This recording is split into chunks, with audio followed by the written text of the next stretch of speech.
semuanya, jadi sekarang saya sedang berada di Museum Pangeran Diponegoro yang terletak di Jalan Hos Cokro Aminoto, Tegalrejo, Daerah Istimewa Yogyakarta. Nah, untuk sekilasnya, Pangeran Diponegoro sendiri merupakan putra sulung dari Sri Sultan Hamengkubuwono yang ketiga, yang merupakan anak dari selirnya yang bernama R.A. Mangkorawati. Nah, Pangeran Diponegoro sendiri lahir pada tanggal 11 November 1785 di Yogyakarta.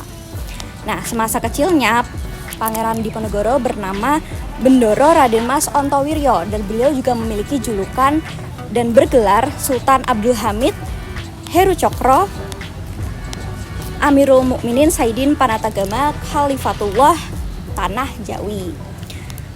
Pangeran Diponegoro wafat dalam pengasingan di Makassar tanggal 8 Januari di 1955 pada usia 69 tahun dan dimakamkan di Makassar pada saat pengasingan. Nah, untuk mengenang jasa-jasanya kepada negara Indonesia, beliau dianugerahi oleh Republik Indonesia sebagai Pahlawan Nasional Republik Indonesia.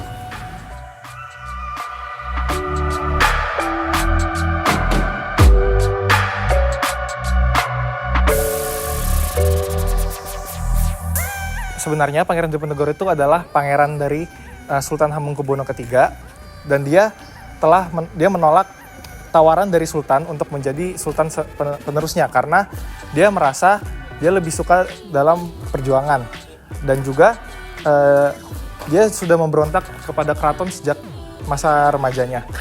Lalu Pangeran Diponegoro ini melawan Belanda mati-matian. Kenapa? Karena dia tidak suka dengan sifat Belanda yang tidak menghargai adat istiadatnya. Salah satu dari kejadian tersebut adalah saat Belanda membangun rel kereta melintasi makam dari leluhur dari Pangeran Diponegoro. Hal ini membuat Pangeran Diponegoro untuk mengumpulkan pasukan dan melawan Belanda. Nah, di sini ada salah satu bentuk perjuangannya. Jadi ini adalah tembok jebol. Kita kan sedang berada di tempat kediaman Pangeran Diponegoro. Nah, tembok jebol ini menandakan kejadian peristiwa di saat kediaman Pangeran Diponegoro ini dikepung oleh company. Lalu untuk mencegah dibantai dan seluruh pasukannya mati, Pangeran Diponegoro menaiki kereta kudanya, lalu menabrakkan kereta kudanya ini ke tembok ini sampai jebol. Konon ceritanya seperti itu. Jadi sampai sekarang monumen ini diabadikan sebagai tembok jebol.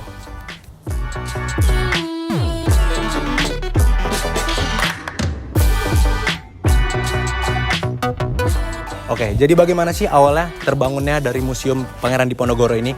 Jadi awalnya sebelum Museum Pangeran Diponegoro dibangun di sebelah sana, Pangeran Diponegoro itu awalnya museumnya ada di sini, yaitu di kediaman Pangeran Diponegoro.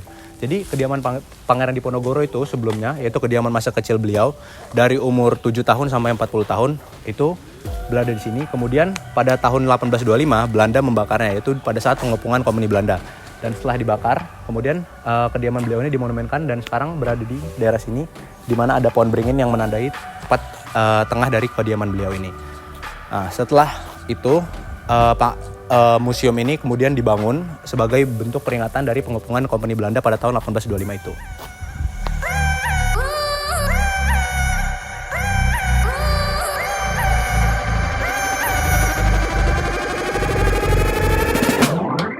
Museum Monumen Pangeran Diponegoro ini merupakan bekas kediaman Pangeran Diponegoro di Tegalrejo. Menurut sejarahnya, kompleks ini merupakan tempat tinggal nenek buyut Pangeran Diponegoro, yaitu Ratu Ageng, yaitu Permaisuri Sultan Hamengkubuwono I.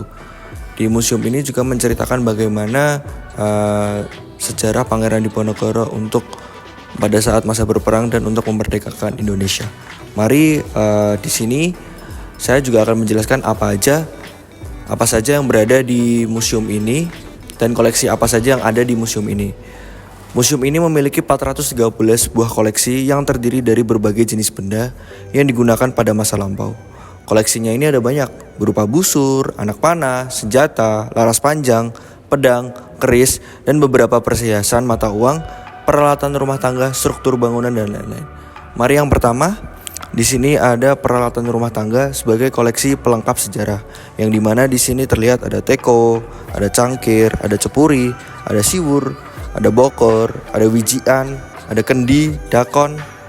Nah, selanjutnya di sini ada senjata-senjata yang merupakan alat untuk mengadakan perlawanan terhadap Belanda oleh pengikut Pangeran Diponegoro dalam Perang Diponegoro pada tahun 1825 sampai 1830. Selanjutnya ini adalah mata tombak dengan bahan besi baja. Bagian dari tombak ini milik Laskar Diponegoro, namun sudah terlepas dari gagang tombaknya. Nah, selanjutnya di sini ada keris yang merupakan bahannya ini besi baja sama dengan tombak tadi yang digunakan oleh Laskar Pangeran Diponegoro untuk melawan Belanda pada tahun 1825 sampai 1830 yang digunakan juga sebagai pelengkap sesaji. Selanjutnya ada bandil. Bandil ini merupakan salah satu senjata yang berbentuknya seperti bola dengan pengikat rantai dengan tangkainya, dipakai oleh Laskar Diponegoro dalam Perang Jawa 1825 sampai 1830. Nah, ini merupakan tombak yang senjatanya ini banyak dipakai oleh Laskar Diponegoro dalam Perang Jawa melawan kolonial Belanda, atau bahasa Inggrisnya spear. Nah, ini ada kujang, senjata yang berasal dari daerah Sunda yang juga digunakan untuk perang pada 1825-1830. Nah, di sini juga ada wedung, ada patrem, ada candrasa. Nah, yang keempat di sini ini merupakan salah satu senjata. Keempat ini adalah senjata yang merupakan yang digunakan untuk perang pada saat Diponegoro. Selanjutnya ini ada mata uang. Ada uang koin ini zaman dulu. Terus ada kacip yang bermotif kepala buto dengan mulut terbuka sebagai alat membelah buah pinang yang biasa digunakan oleh kaum perempuan untuk makan sirih. Selanjutnya ada batu akik yang digunakan oleh Azimat pada waktu Perang Diponegoro. Selanjutnya di sini ada yang besar, yaitu kereta kepangeranan. Ini merupakan buatan pabrik kereta Spyker Amsterdam, Belanda pada tahun 1901. Di sini juga ada alat musik Jawa, yaitu gamelan yang dimainkan oleh istri Sultan Hamengkubuwono II, yang kemudian oleh Keraton Yogyakarta dihibahkan ke museum ini untuk dikoleksi. Selanjutnya kita lanjut. Nah, di sini kita juga balik lagi ke beberapa alat perang yang digunakan Pangeran Diponegoro, salah satunya pedang yang juga digunakan oleh Pangeran Diponegoro pada saat Perang Jawa 1825 sampai 1830. Selanjutnya ada senjata laras panjang yang merupakan senjata yang dirampas oleh Pangeran Diponegoro dari Belanda dalam Perang Jawa juga. Selanjutnya ada busur dan anak panah, atau busur ini bahasa nama lainnya gandewa, yang dipakai oleh Laskar Diponegoro di Perang Jawa juga 1825 sampai 1830. Dan di sini juga ada anak panah yang merupakan bagian dari senjata peninggalan Laskar Diponegoro dalam melawan kolonial Belanda.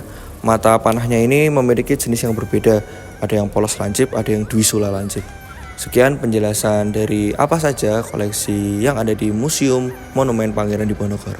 Terima kasih.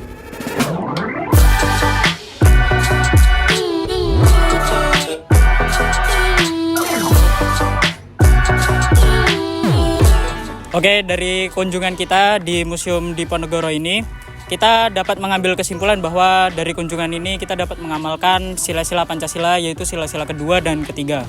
Kita dapat mengambil pelajaran, yaitu yang pertama dari sila kedua, bahwa Pangeran Diponegoro tidak ingin ada penjajahan di dunia ini, yaitu berhubungan erat sekali dengan sila kedua, yaitu kemanusiaan yang adil dan beradab. Untuk sila ketiganya sendiri, Pangeran Diponegoro tidak ingin dipecah belah oleh Belanda, yaitu mengamalkan dari sila ketiga, persatuan Indonesia. Pangeran Diponegoro ingin seluruh rakyat bersatu untuk mengusir penjajah, yaitu dari Belanda. Mungkin itu saja. Terima kasih. Wassalamualaikum warahmatullahi wabarakatuh.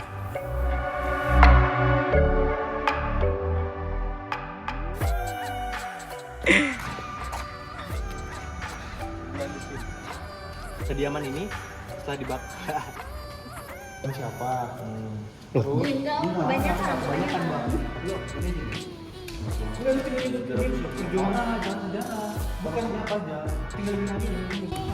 Ini sedikit dia nyontek sini.